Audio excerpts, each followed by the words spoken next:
To Practical Principles. This is Practical Prince. So today's our, there we go, big head.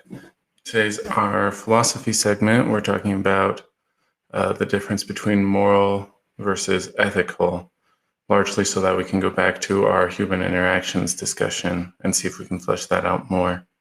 So in researching this, the terms have been conflated for the most part.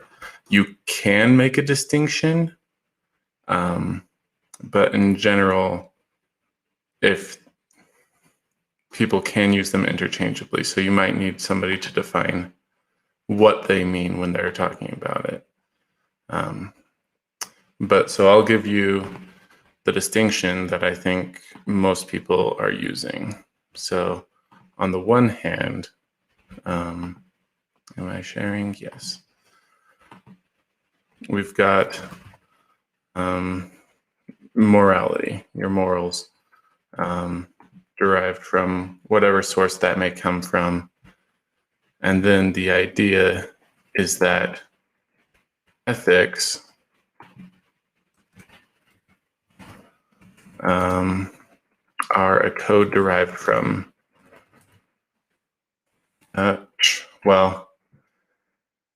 simply it's a code of rules,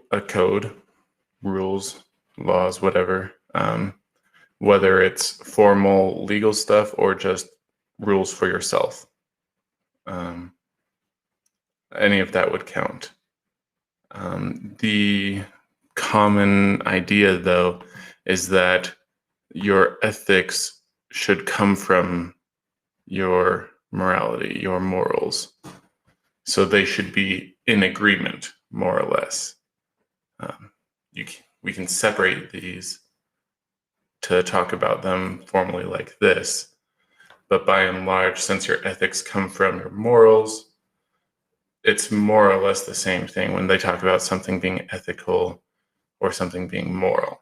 Now, these two things can get out of whack, because when you develop that code,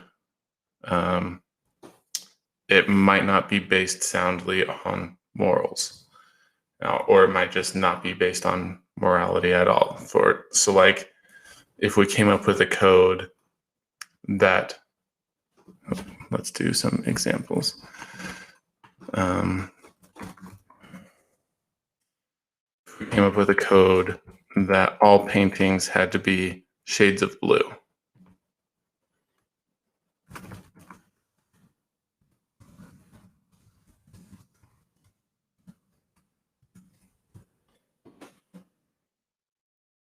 As far as I'm concerned, that doesn't stem from any morality. So when someone breaks that rule, they're being unethical when they mix that red in and get some vibrant color.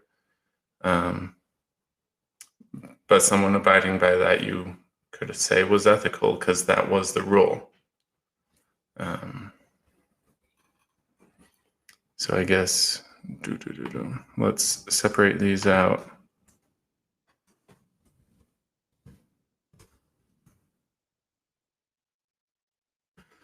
That's unethical, but not amoral. And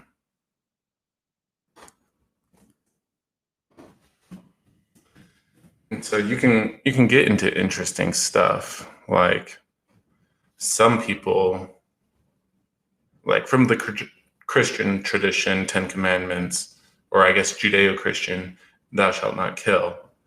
I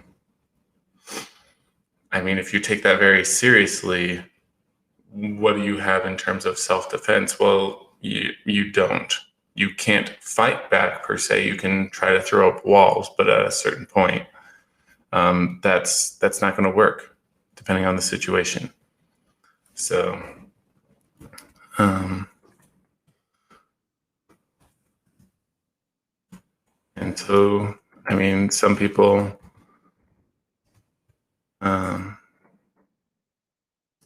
would just die if they were attacked. Not that you're guaranteed to be able to protect yourself, but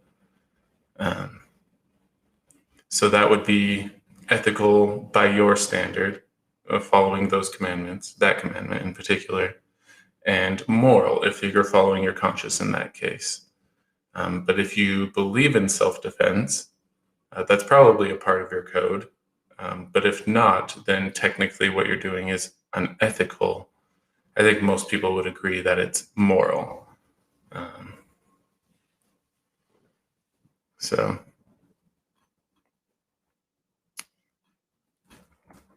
yeah, so I don't really know how much more we want to dig into that.